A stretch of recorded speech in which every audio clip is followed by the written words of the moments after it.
I'm going to show you some really cool workflow tips here when starting in 2013. The first one here will probably kind of save your sanity after a while. It was a really big, one of the most frequently asked questions when I was teaching this at Noman.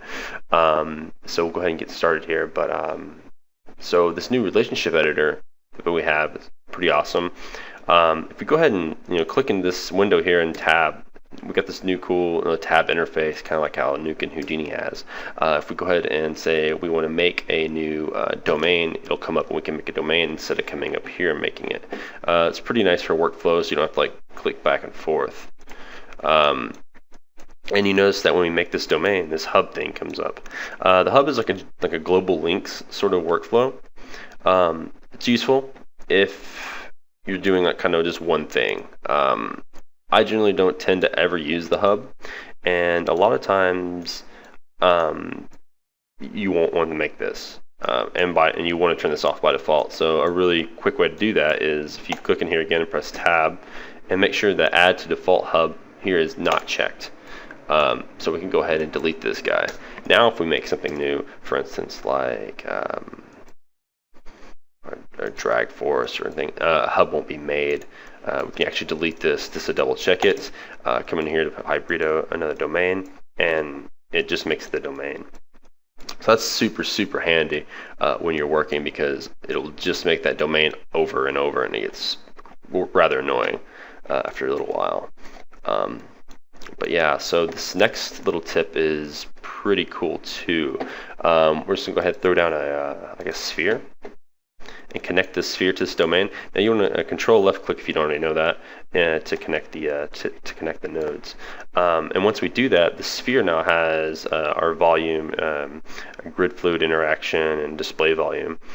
This is how Hybrido deals with collisions. And it's actually really nice. It's completely independent of the resolution of Hybrido, sort of. So if we go up to volume, you have this thing cell size. Basically, the cell size here and here is not tied together, which is kind of good and bad, but better than bad, because we can actually have this independently. This resolution will be independently from this. So, for instance, if we want to make these collisions truer or closer to the object, we can just lower this number. Now you're saying like, well, how can we see these collisions? Well, if you go down to display volume, the slice plane, you turn this to on, and you can see where the collision is going to be. This ramp parameter here, this is okay. It shows you like how it is, but I usually don't use it when I want to visualize my my collisions. I'll turn this to mask. You get a better view of what that is, and see at 0.3 it's not very not super accurate, so we can just put this to 0.1,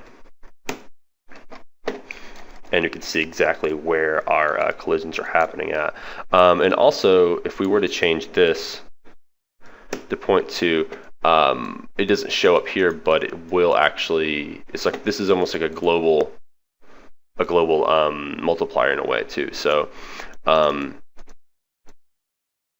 it's 0.05, and it gets closer and closer. Now this will make your sim a lot slower as well, and it's super useful when you're dealing, with all the collision stuff. And since Hybrido deals with volumes and not actual meshes, and you can kind of come in here and mess with the offset and make it bigger, or you can even eat into it, make it sort of go inside here. But yeah, those are a couple of really cool tips when starting with 2013.